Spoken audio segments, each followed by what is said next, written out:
Gopi, thanks for doing that panel. Just as a quick this thing, Gopi, who before he moved to EY was with Cognizant and he was heading their engineering. And it was with Gopi that we actually started our architect program. So, and I'm sure this, the fact that you've kicked off the panel discussions, I'm assuming was architected by Vishnupriya and Yogesh. So I'm not sure of that. But what I'm very sure that they have architected for sure to me in this very, very complex situation. Because my job is now to introduce someone whose resume, if I start reading, will take the whole time of his session, right? So I'm not gonna do that. I'm not gonna read the resume, but I do want to read a few very, very quick highlights. Our next session, as all of you would know, is by Dr. Pallab Saha. Just very, very quickly, he's the General Manager, IndEA for the Open Group. He's also the President of the Association of Enterprise Architects of India. He's a Senior Lead Expert, Digital Architecture of the National E-Governance Division. He's Professor of Digital Architecture at the National Academy of Administration, which actually was quite intriguing and a news to me about all the IAS officers undergoing a full day of training on enterprise architecture. Now, of course, in hindsight, it is very relatable, right? The whole smart city and digital, but he's also the member of the Government Tech Interoperability Working Group with the World Bank, right?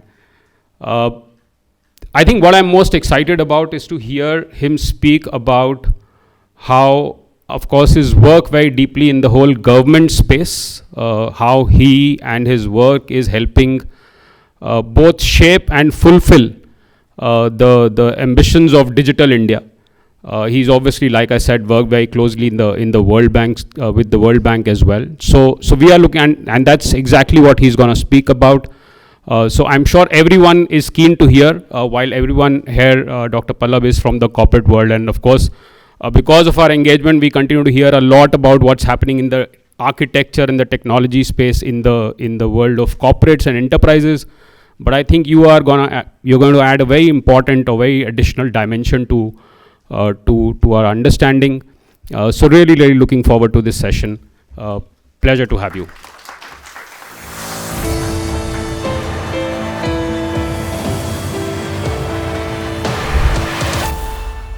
Good morning to all of you. First of all, I'm very happy to be actually in this event, and I really would like to congratulate the organizers to have a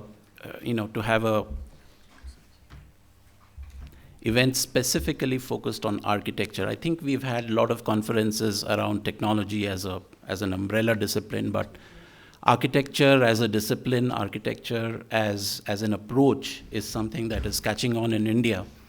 And if you see from my topic, government plays a big role because there are certain things, there are certain mental models I'm going to challenge you with. And the first one is that governments are the largest enterprises in any country in the world.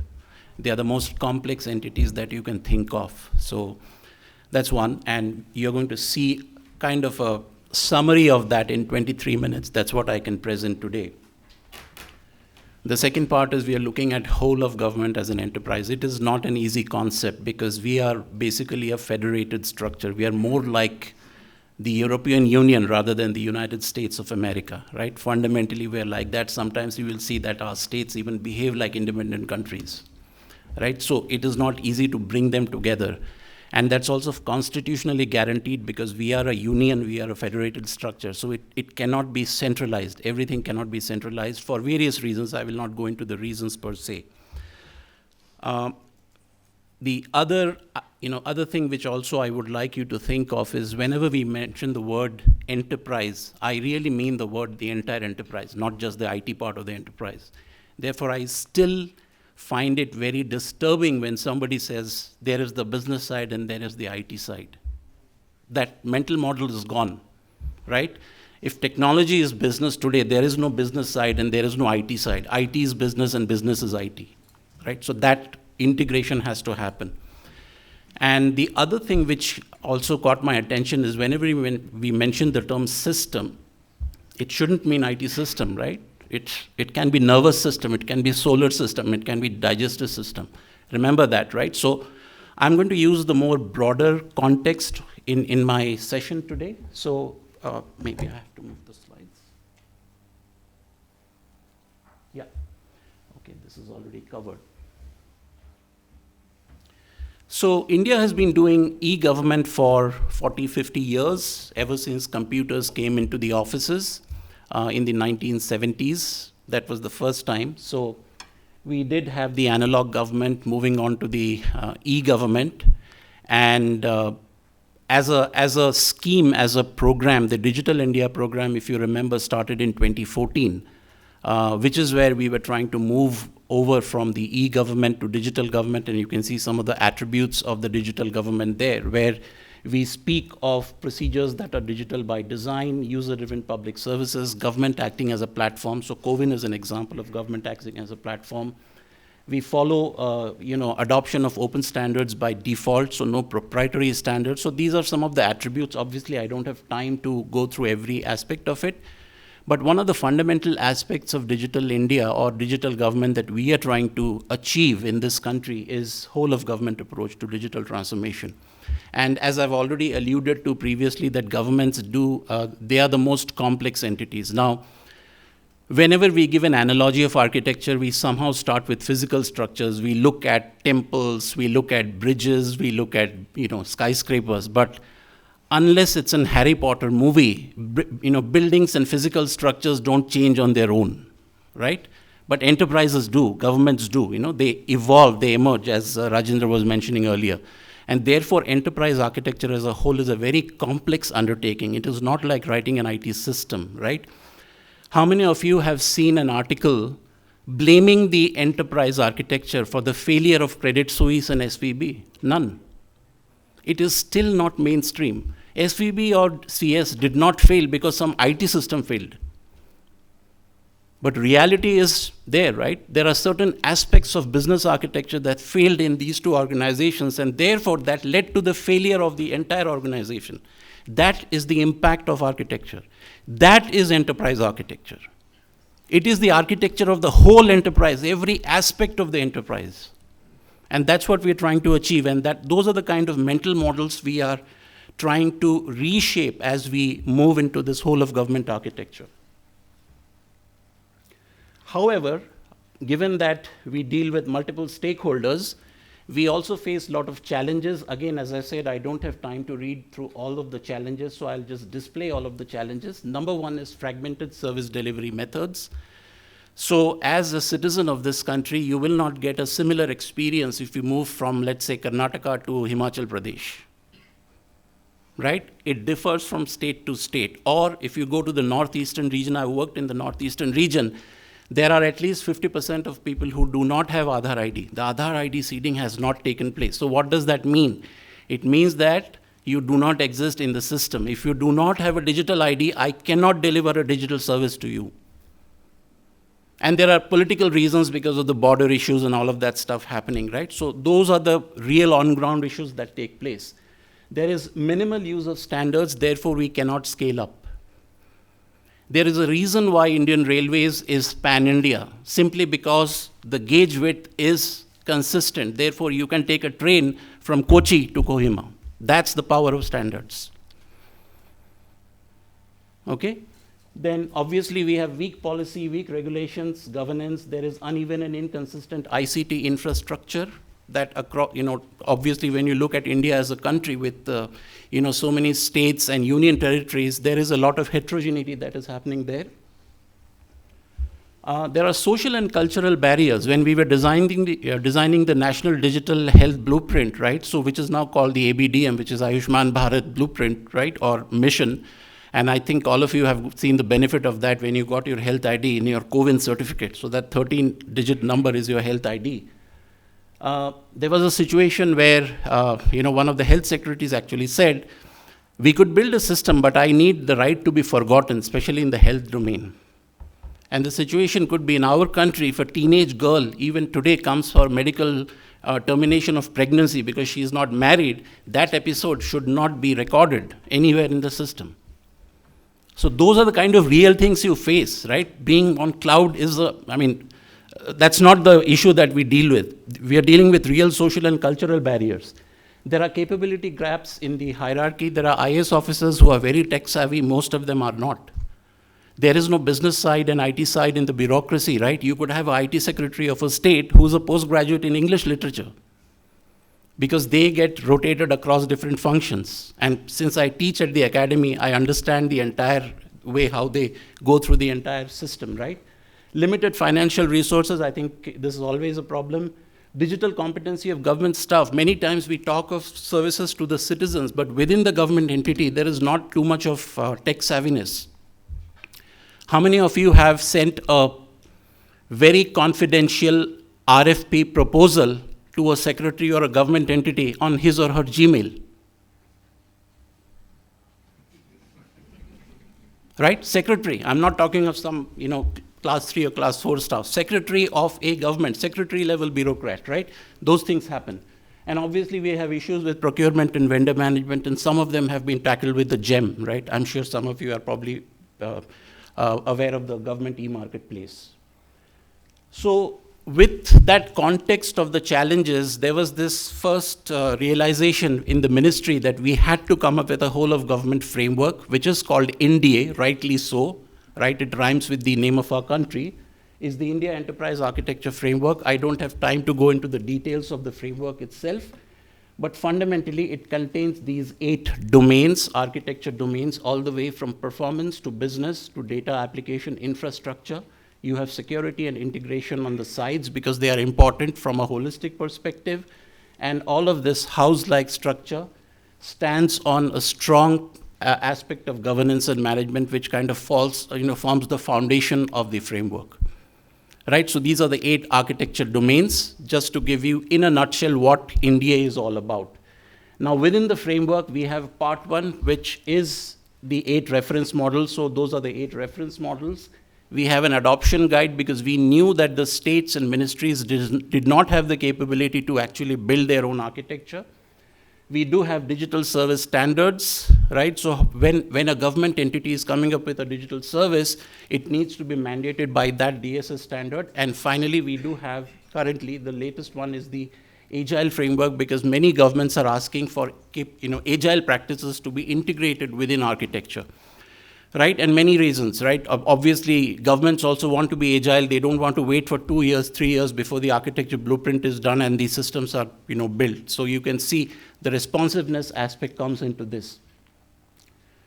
The interesting thing is the first state in this country which took up a whole of government architecture at the state level is unsurprisingly not a political statement that was led by Chief Minister Chandrababu Naidu at that point. You can imagine why I'm mentioning his name.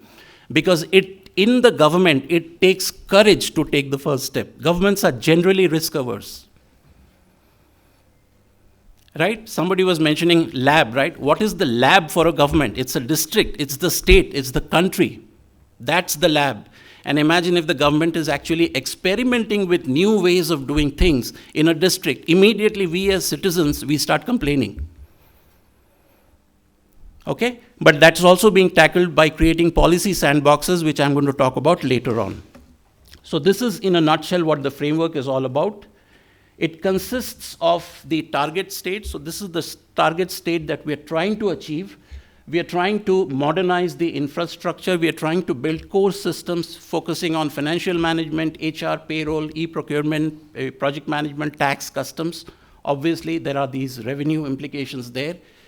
We are looking at sectoral information systems, the main sectors: health, education, finance, social protection, justice. That's why you can see all of these, I would say, initiatives with respect to digital health, digital education, because these are the major goals by the UN Sustainability Development goals, right? So we are looking at those areas.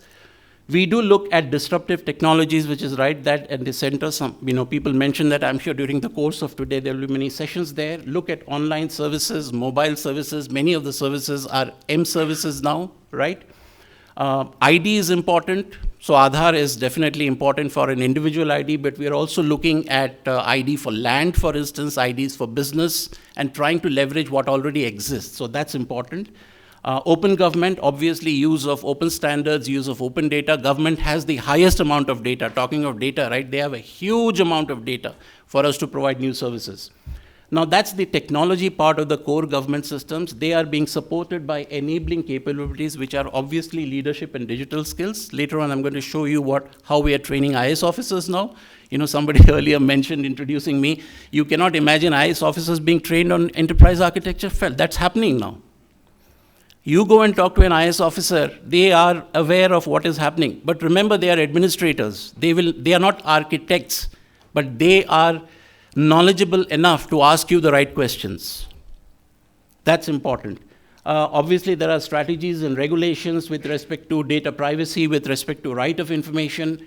We are also working with academic institutions, so on and so forth. So that's the overall target state. We have not yet reached there, but as you'll see in the next few minutes, we are on our way to get there. And actually, we are at a good place when you're talking of global perspective.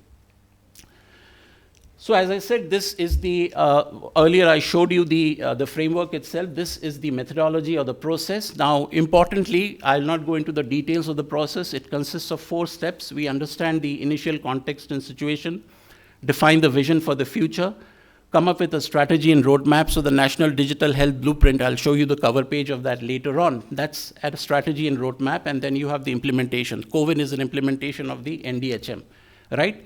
The important point here for us to take away is that all of these interventions are designed towards the Sustainable Development Goals, right? The UN Sustainable Development Goals. And the interesting thing about SDGs is that it is not organized around ministries, right? Governments are typically functionally organized. So you have a health ministry, you have education ministry, you have a finance ministry, you have a commerce ministry, so on and so forth.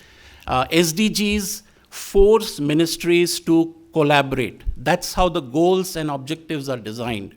So even though a health outcome may be given to, so to speak, the owner of the health outcome could be the health ministry will not be able to achieve that goal without the support of some of the other ministries. That's how the SDG is designed.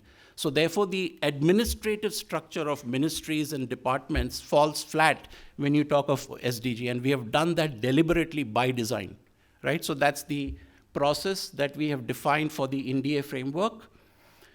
Now, how does this work? Now, let me give you an analogy, right? Take English language. We have 26 letters, right? These 26 letters have been around for at least 400-500 years.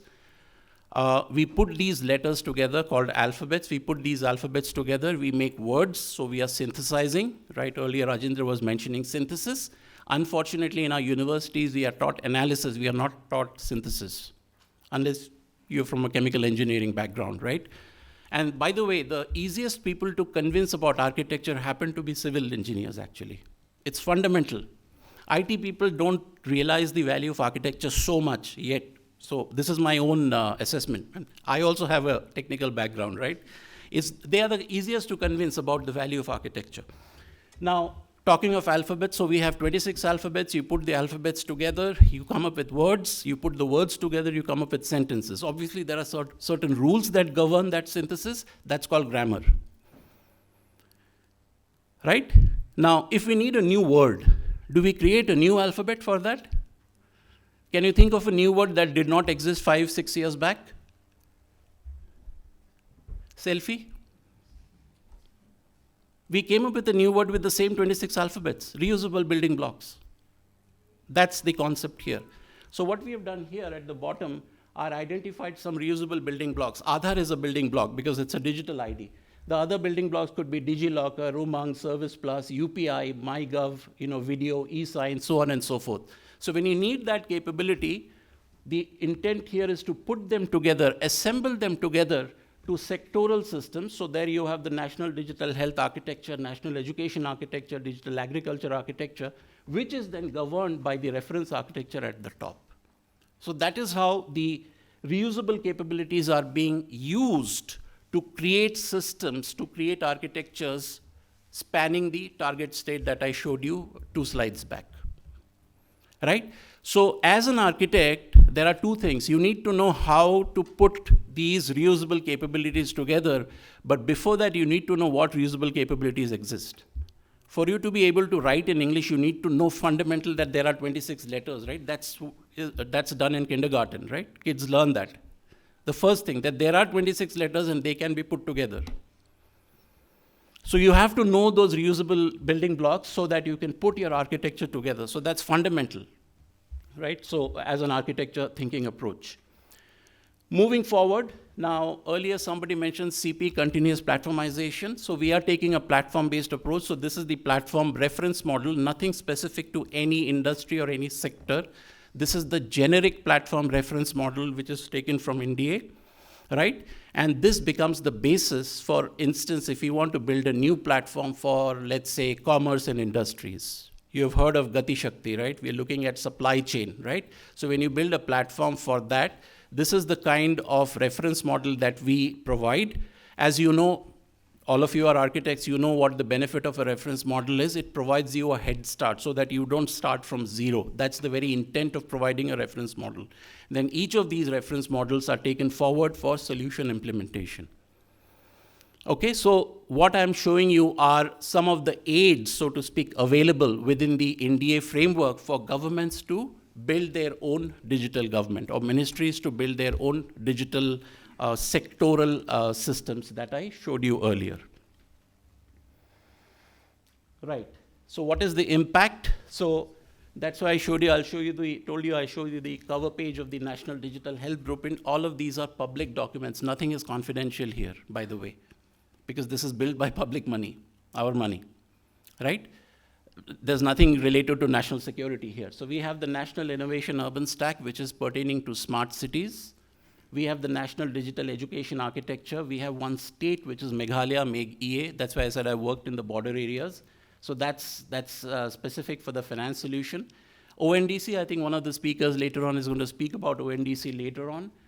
We have one for rural. We have one for, again, smart cities. And the biggest one, which is currently going on, is called Vistar, which is the enterprise architecture for the whole of railways, right? I'm sure you have noticed how our finance minister has embarked 1 lakh crores to infrastructure development in this year's budget. A chunk of that is going to the railways, right? So you will see a lot of transformation happening in the railways. I'm sure you're already observing it. As citizens, you're already seeing that.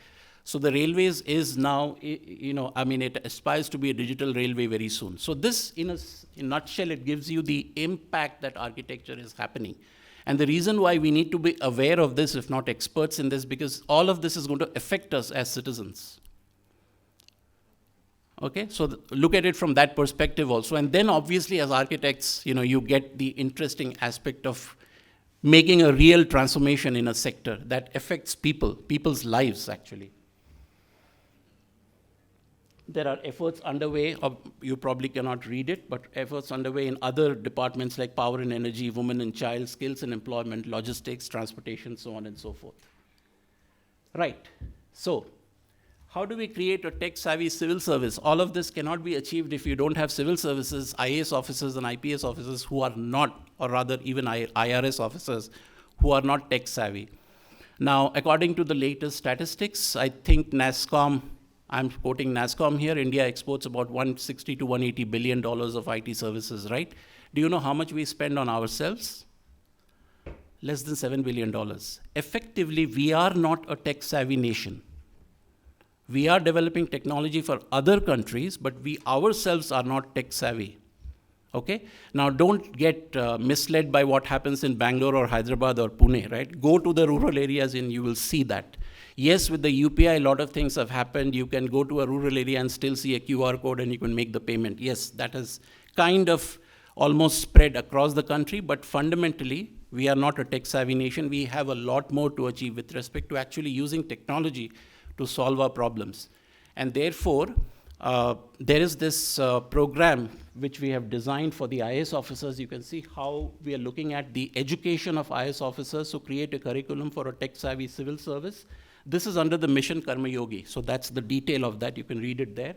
You create faculty members who are tech-savvy themselves, and obviously, you have the outcomes and the success factors. The second part is, we take fail-safe, fail fast very easily within the corporate sector, right? A bureaucrat doesn't have the luxury of failing. How do you fail fast? You're not allowed to fail, quote unquote. You'll be posted out. Sometimes you're without any position. Okay? So understand those things. That's the real life that you're dealing with, right? So what we have done here is we are trying to change the administration structure here. So that's your evaluate pillar, so to speak. And earlier, I've spoken about, we all know of technology sandbox, where you can try out new technologies. Somebody mentioned labs earlier. We're looking at policy sandboxes where there are areas, cities, or geographical areas where the normal laws of the country don't apply. A good example of that is the gift city in Gandhinagar. Otherwise, how do you try out new policies? People will start complaining, no? Amul wants to come to Karnataka and you see what's happening. Right? We are the people, we will start complaining, right? That time we will not think as architects, we will think as people. So we are creating policy sandboxes where new ways of operating can be allowed. A precursor to a policy sandbox could be the SEZs, right? Where different laws allow so that the IT sector can take benefit of that. And the third one is create a platform to roll out. And that's why you're seeing a lot of these platforms coming out. CoWIN, DigiLocker, Aadhaar, of course, is the digital ID part of it. And therefore, these interventions are coming out. Now, this is something that is being rolled out in a very heterogeneous environment. Because remember, all the IAS officers are not engineers by training. As I said, anybody can take a civil service exam. So you could have a person who's let's say a BTech or an MTech from IISc or IIT to an MBA from IIM to a postgraduate in history and literature, all sitting together and going through the same program. And then somebody says, I don't understand technology. Medical doctors even, so on and so forth. So this is something that we're trying out with the civil services. Not trying out, this has to succeed. So this is currently underway, even as we speak. And the last one, I think this is my last slide. We are also extending. Now, none of us actually studied architecture at our university, right? We are all architects by training. So what we want to achieve is, so effectively that side of what we have here in this room. What we are trying to do through one of the IIMs, which has launched an MBA in digital government and management, is to teach architecture to MBA students and MTech students, so that we are able to create a continuum, all the way from formal education to providing internship projects, to taking them into the organization, right? You create a pathway for the architects, and then these architects then achieve mastery through leadership. So what we are creating is an entire continuum from being a novice to being an expert, if you see the bottom layers there. Today, this half, the left half, if you will, actually does not exist in most cases. There are very few universities in India which actually offer a formal course in architecture. I'm myself an alumni of Indian Institute of Science. We never studied architecture as in the architecture that we talk of. Yes, the civil engineering department did study architecture, but that's a different architecture, right? So this is something that we want to achieve. So between the previous slide and this slide is how we are trying to improve the capacity of humans towards architecture, of people towards architecture. Otherwise, none of those reference models and frameworks will work, because our mental models still haven't changed. That's why I mentioned the word enterprise, the word system, the IT side and business side, those kind of things we shouldn't be using anymore.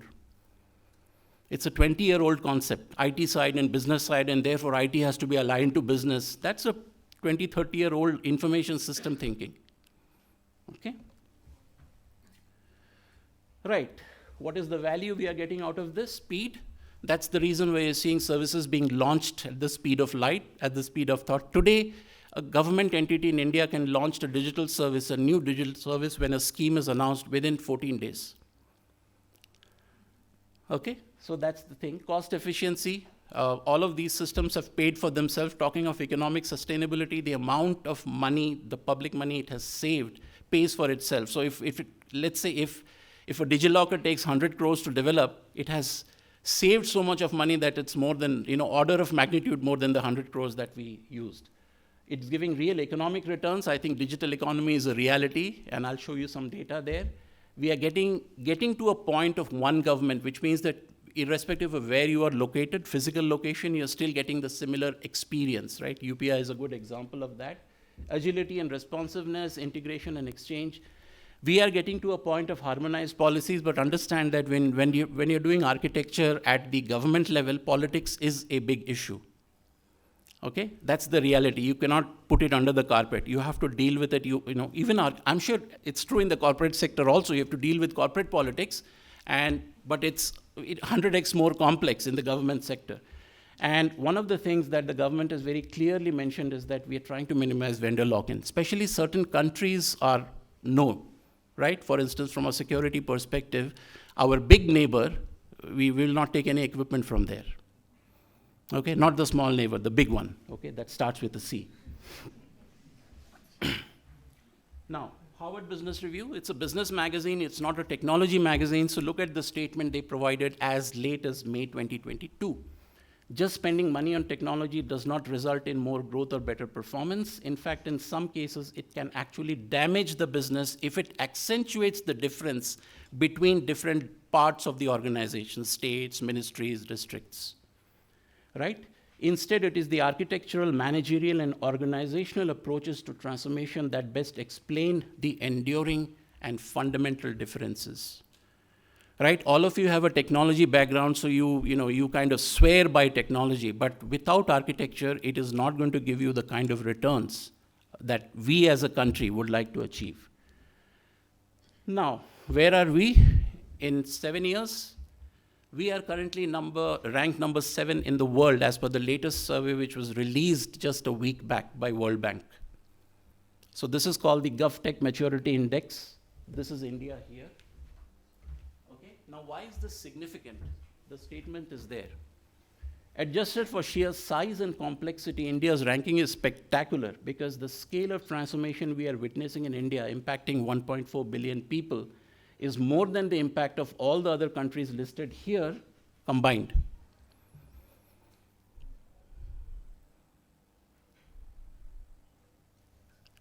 Right? Yeah, thank you very much. I think I have, yeah.